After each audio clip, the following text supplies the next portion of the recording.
Príjemný deň, priatelia, vítajte pri ďalšom vydaní Motoringu. Dnes trochu netradične pri motorkách a s našim najúspešnejším jazdcom na Rally Dakar Ivanom Jakešom. Vítaj, Ivan. Dobrý deň. Ivan, chystá sa 8. ročník Rally Dakar, tvoj 8. ročník. Máš už všetko pripravené, všetko si už poslal? Áno, po nejakom ľahučkom strese sme všetko navodili a dúfam, že to príde do Buenos Aires tak, ako má. Všetko bude tak, ako má a my začíname prvou jazdou Hyundaiom i20.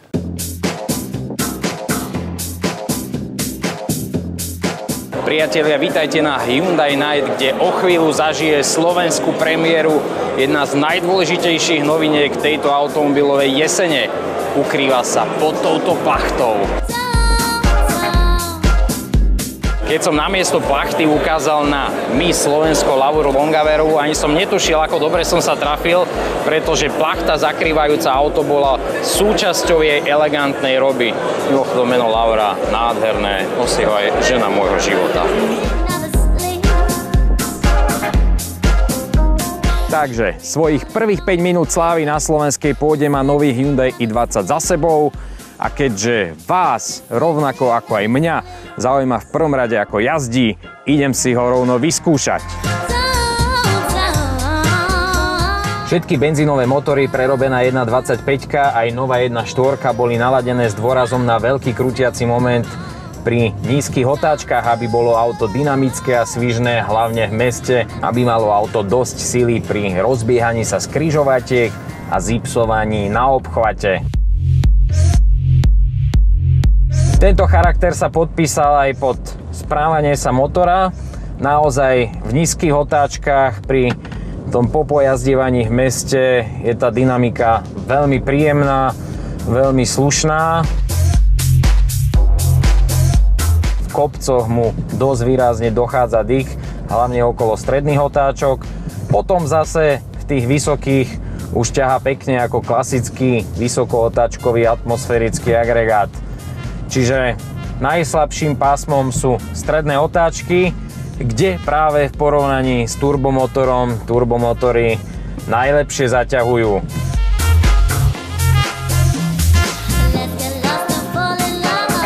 V internetových diskusiách sa v poslednej dobe často rozoberá, či pre malé auto zvoliť turboagregát alebo klasiku motor s atmosférickým preplňovaním.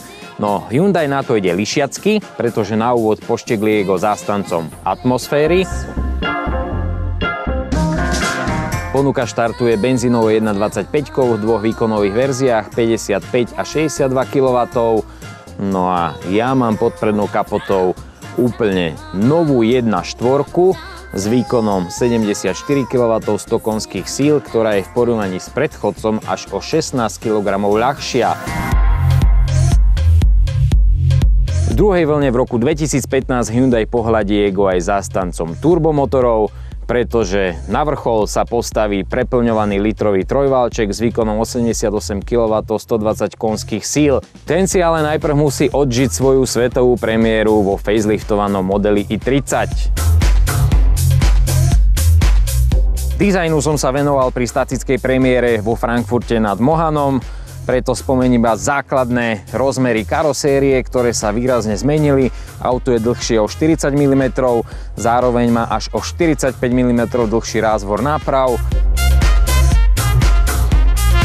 Výrazne je rozšírené o 24 mm a o 16 mm nižšie. Čiže všetko je nachystané na to, aby auto jazdilo výrazne lepšie v porovnaní s predchodcom. Technici sa podstatne viac vyhrali s naladením podvozka. Nová geometria prednej nápravy prispieva, aby auto lepšie držalo stopu a presnejšie sa nechalo viesť cez zakruty. Veľmi som bol zvedavý na jazdu, ako nová i20 jazdí, pretože Fabia ma naozaj po jazdnej stránke príjemne prekvapila a čakal som, ako sa k tomu postaví Hyundai. A musím povedať, že ani toto auto nie je na zahodenie. Keby som mal o niečo širší rozchod kolies na nápravách, povedal by som, že ten pocit z jazdy je už podobný kompaktným autám. Vďaka dlhému rázvoru vďaka podvozku, ktorý poskytuje veľmi slušný jazdný komfort. Naozaj jediná disciplína, v ktorej za Fabio zaostáva, je vedenie stopy v zákrutách. Necítim až takú oporu v šírke prednej nápravy, hoci auto pekne prechádza cez zákruty, pekne sa nechá viesť, pekne zahýna, ale v porovnaní s Fabiou cíti, že predné kolesa jednoducho menej vyčnievajú cez karosériu. Pri točení prejazdov som objavil jednu veľmi rozbitú cestu a ostal som v absolútnom šoku z toho, ako toto auto filtruje nerovnosti. Auto padne do diery jak svet, že až sa predok ponorí do jamy, ale do interiéru neprenikajú žiadne kopance, žiadne buchoty.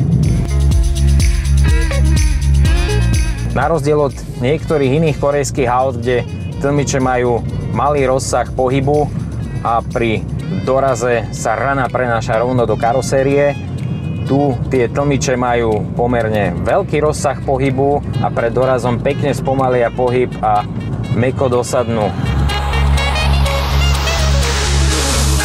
Kultúra jazdy na nerovnom rozbitom povrchu je veľmi vysoká. Toto bude veľmi slušné auto na naše nekvalitné cesty, bez toho, že by sa komfort a kultivovanosť jazdy prejavovala na stabilite, na vedení stopy.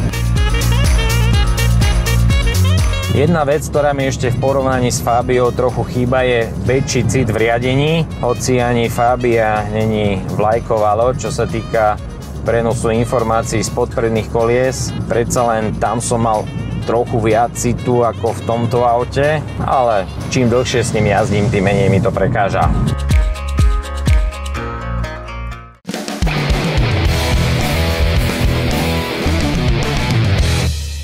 K Hyundai i20 sa dnes ešte vrátime.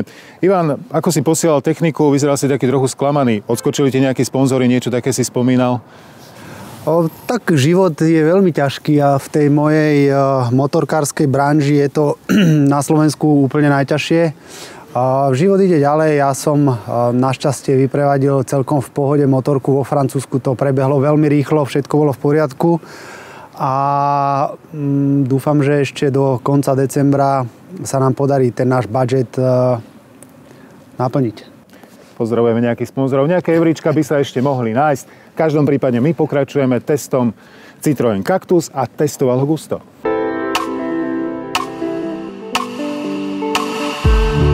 Nikdy by som nepovedal, že Citroën, aj keď je to naozaj zvláštne auto, táto C4 Cactus, bude auto, kvôli ktorému ľudia budú zastavovať na uliciach, pýtať sa ma, koľko to stojí, odkiaľ to je, či je to koncept, či to je elektrické auto. Jednoducho, toľko záujmu, ktorý som zažil s týmto autom, ma dokonale prekvapil.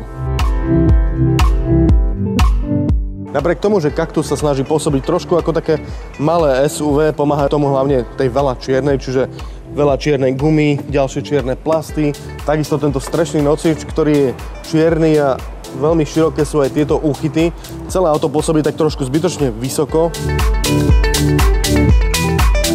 Nie je tomu však tak. Tá výška tohto auta, pokiaľ ho zaparkujete vedľa obyčajnej C4, je v podstate identická. Dokonca ani výrobca neudáva žiadnu svetlú výšku, ktorá by bola použiteľná v teréne. Naozaj, toto je hlavne o tom, aby ste vyšli možno na tie obrubníky. Nenechajte sa teda zmiasť, žiaden terén sa nekoná. Interiér tohto auta trošku pre mňa zaostáva za tým exteriérom, lebo je taký na prvý pohľad, aspoň pre mňa, pomerne konzervatívny, alebo taký určite konvenčnejší ako exteriér. Sedenie vzadu vás upozorní hneď na niekoľko vecí. V prvom rade napadne vás možno slovičko šetrenie. Nejde však iba o jednoúčelové šetrenie peňazí, ale šetrilo sa tu hlavne aj na váhe, pretože tieto zadné dvere sú v podstate z jedného výlisku. Vidno to aj podľa toho madla, ktoré je zapustené dovnútra. Zadné okno, neviete si ich spustiť, vôbec nie elektricky a to božne manuálne. Maximálne si ich viete vyklopiť, ale pomerne jednoducho. Myslím si, že pre tie malé deti to bude skôr plus ako mínus. Zadná lavica, tá je asi najkontroverznejšia, pretože nie je nejakým spôsobom delená. Zase ušetrilo sa nielen na nákladoch, ale aj na váhe. Vaše dojmy z jazdy v Kaktuse budú asi najviac záležať od toho, akú motorizáciu si vyberete pod kapotu a taktiež akú prevodovku. Naše auto je vybavené známou naftovou 1.6, 8-ventilový štvorvalec, ktorý má v tomto aute a spojení s našou robotizovanou manuálnou prevodovkou 68 kW, čo je 92 koní. Robotizovaná manuálna prevodovka, to je asi náš častý terč. Ja som s týmto autom urobil naozaj veľa kilometrov a dúfal som, že sa s ňou trošku zžijem. Aj trošku som sa aj zžil, ale asi by som si stále radšej vybral manuálnu prevodovku do tohto auta. V každom prípade jedna obrovská pochvala smeruje do Citroenu za to, čo urobili so šetrením v tomto aute. Mám pocit, že šetrilo sa na nákladoch, ale hlavne šetrilo sa na váhe a je to fantasticky cítiť, pretože porovnateľne vybavená C4 váži v priemeru nejakých 250, skoro až 400 kg viac. A to znamená hneď niekoľko vecí. Tak za prvé, nech máte akýkoľvek motor pod kapotou, nikdy nebudete mať pocit, že to auto je vyslovene pomalé, alebo že sa mu nechce, jednoducho, že je lenivé. Po druhé, nižšia váha prispieva aj k tomu, že máte výbornú spotrebu a taktiež menej ničíte či už brzdové platničky, pneumatiky, jednoducho čokoľvek. Má to teda vplyv aj vo finále na vašu peňaženku a nie v malej miere. Ja som urobil s autom 1928 km za posledný týždeň. Priemerná spotreba je 4,4 litra na 100 km. Naozaj nejazdil som s tým autom vyslovene šetrne alebo nesnažil sa ísť iba na spotrebu. V Citroene tvrdia, že táto sklenená strecha je spravená tak, že nepotrebujete žiadne tienidlo a donútra vám vlastne nepreniká to obrovské teplo. No už sklenená strecha má tiež dve stránky. Za prvé je cez ňu krásny výhľad, fajn. Po druhé, tie slnečné lúče, síce snaží sa ich obmedziť čo najviac a musím povedať, že ani pri tej jazde, keď som sedel asi 6 hodín v nácpách, tak nebolo to také tragické, ale chcel by som mať tú možnosť zastrieť si to. Druhá vec je, že keď tu máte iba sklo a nie mäkkú strechu, ktoré materiály dokážu pohlcovať hluk, tie zvuky od zadnej nápravy sa vám ozývajú, odrážajú a možno trošku aj zosilujú vďaka tomu. Tým sa dostávam plynulo a nenásilne ku podvozku. Jazdilo sa na ňom veľmi príjemne. Hlavne vďaka tým mäkším pružinám to auto dokáže zvládnuť veľa nerovností tak, že vlastne o nich skoro ani neviete. Na druhú stranu je tu taký klasický neduch aspoň nášho vybaveného auta na 17-palcových kolesách, kde tie zvuky sa dosť prenášajú dovnútra a nie je to vždy príjemné. C4 Cactus je pre mňa veľmi príjemným prekvapením. Páči sa mi ten nekonvenčný vzhľad a hlavne aj to, že v interiéri sa zameriavalo hlavne na šetrenie a nie len tej váhy, ale najmä nákladov. Vôbec to na mňa nekričí, naopak pôsobí to dobre a povedal by som, že skôr drahšie ako niektoré iné lacnejšie Citroeny, takže po tejto stránke maximálna spokojnosť.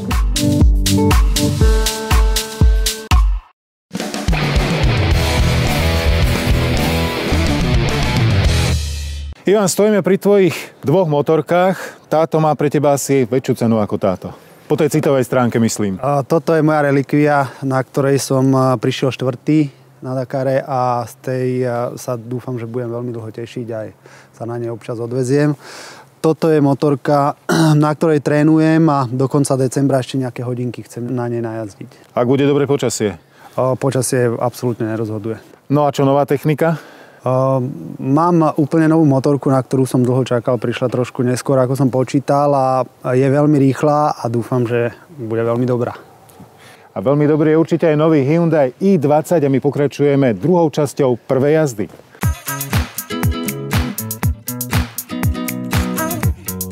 A teraz zásadná otázka, či interiér sériového auta vyzerá tak dobre ako prvé kusy, ktoré som videl ešte pri statickej premiére vo Frankfurte, neskôr v Paríži na autosalóne.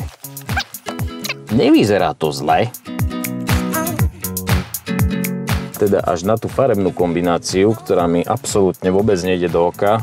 Šedá s čiernou k bielej farbe karosérie, to je trochu divoké aj na taliansky štýl. Ale čo sa týka výberu materiálov, vypracovania, je to podľa mňa identické s tými prvými autami. Čo sa mi na Hyundai i20 páči, že zbytočne sa nehrá na modernu.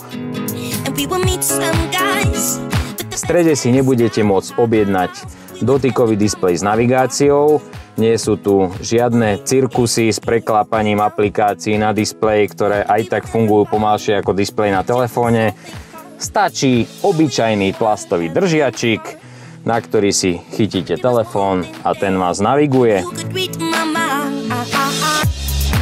Ďalšia vec, krásne, veľké tlačidlá, prehľadné, dobre rozmiestnené. Viem sa tu veľmi dobre orientovať ako palec hore. Páči sa mi interiér, ako je racionálne, rozumne navrhnutý, nie sú tu zbytočnosti, len tie veci, ktoré človek k životu potrebuje. Takže šetrilo sa aj tu, ale s rozumom a nie spôsobom, ktorý vám navodzuje pocit, že ste klesli o triedu nižšie. Batožinový priestor si polepšil na 326 litrov, čo ale znamená, že v správne vypísanom tendri mu na pravdepodobného víťaza a rekordéra môžu chýbať 4 litre. Tento podvozok by bol super základ pre šotolínový špeciál VRC, pretože práve šotolínové podvozky sú tým charakteristické, že vás po najrozbitejších cestách prevedú ako v papučkách, bez toho, že by ste to cítili nejakým spôsobom na stabilite a ovládateľnosti auta. Môžete s ním ísť divoko, ostro po rozbitých cestách, ale drží pekne stopu, neodskakuje, neubieha zo stopy. Ale do kopca sa mu tak nechce tomu motoru. Treba ho vytočiť vyslovene na 4000 otáčok a potom už pôjde, ale ja ho rozhýbem.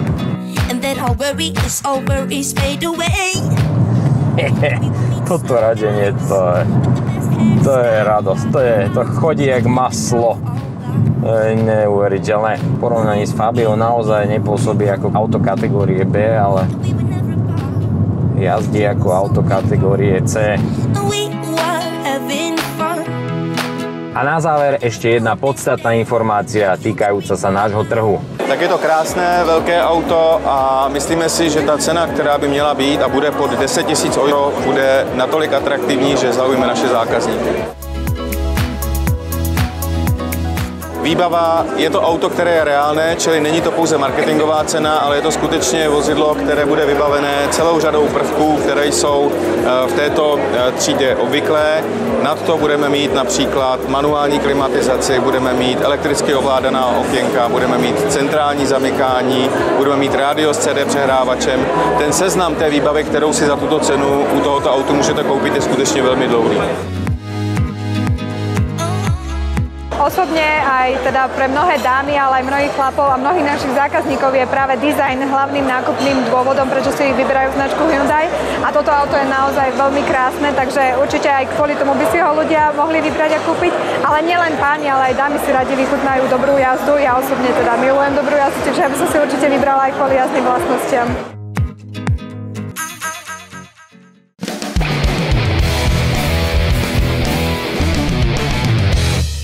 Ivan sa okrem novej motorky teší aj z nových doprovodných vozidiel. Pochvál sa. Áno, mám Mercedes Sprinter, servisné auto, ktoré som si dal spraviť na mieru a okrem toho mám aj Caravan Sprinter. Z obidvoch aut sa veľmi teším a konečne budem na Dakare za pána.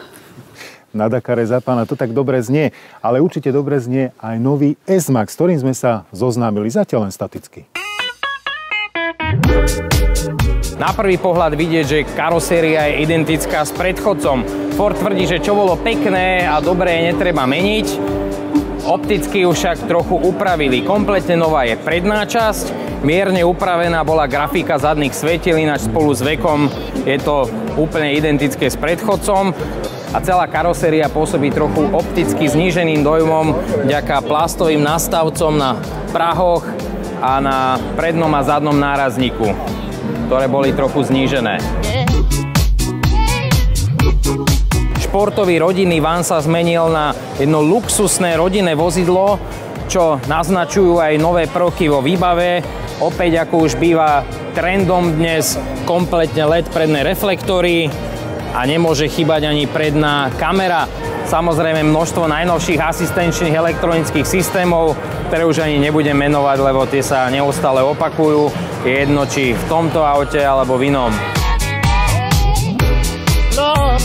Bez automatického otvárania veka batožinového priestoru by S-Max už nebol dnes in. V porovnaní s predchodcom sa zmenilo ovládanie, alebo teda systém vyklápania sedadiel v 3. rade.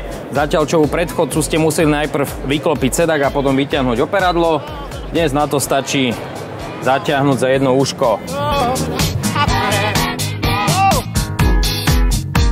V porovnaní s predošlou generáciou je v novom S-Maxe mnoho vecí automatizovaných. Elektricky si môžete nastaviť napríklad stĺpik riadenia, teda výšku volantu, takisto tlačidlom sklapať sedadla v 2. rade. V porovnaní s Renaultom Espace to však platí len pre 2. rad a ani vám to nevieme ukázať, pretože v tomto aute to nefunguje, asi sa vybila batéria. Celý interiér pôsobí hodnotnejším, luxusnejším dojmom, počnúť s použitými materiálmi, cez vypracovanie. Mňa ale teší, že základný koncept usporiadania sedadiel v 2. rade ostal rovnaký. Sú to 3 samostatne posúvateľné a sklapateľné sedačky, na ktoré bezpečne ukotvíte 3 detské sedadlá. V porovnaní s predchodcom bol prepracovaný systém ventilácie. V prvom rade zadní pasažieri si môžu samostatne regulovať teplotu a intenzitu fúkania a tiež smerovanie fúkania. Za ďalšie, v minulosti boli výduchové vetráky v stredných stĺpikoch, dnes sú hore v strope a dokonca aj zadní pasažieri majú jeden výduch tu v strope. Ďalšia vec, tiež bola viac prepracovaná aparatúra, pribudli repráky na úplne zadných stĺpikoch, aby aj pasažieri v 3. rade mali kvalitný zvuk. Interiér kopíruje nové Mondeo, čo je logické, keďže S-Max podobne ako v minulosti bude zbiehať z jednej výrobnej linky s týmto autom. Čiže pokiaľ budete mať dosť peňazí, môžete si z S-Maxa urobiť jedno veľmi luxusné a príjemné rodinné presúvadlo, napríklad aj s masážou predných sedadiel. Môžete si priplatiť za novú automatickú prevodovku, komunikačný systém Sync 2 a mnohé ďalšie funkcie. V porovnaní s predchodcom ešte jedna dôležitá novinka. S-Max si prvýkrát môžete objednať s pohonom všetkých 4 kolies, čo je jedna vec, ktorá mu v porovnaní s Volkswagenom Charan či Seatom Alhambra doposiaľ chýbala. Mimochodom, nový S-Max budú poháňať 2 benzínové agregáty, úplne nová 1.5 EcoBoost a potom známy 2 liter EcoBoost a 3 varianty preplňovaného naftového 2 litra. V najvýkonnejšej verzii dokonca s dvojitým preplňovaním. Takže hoci karoséria je pôvodná, vďaka novým črevám majú súčasní majitelia S-Maxu výhliadky, kam sa posunúť hierarchicky ďalej, bez toho, aby opustili rodinu S-Max, pretože vďaka novému pohonu 4x4, biturbo naftovému motoru a novým technológiám sa toto auto posúva o úroveň vyššie. Na Slovensku očakávame nový S-Max v polovici budúceho roka.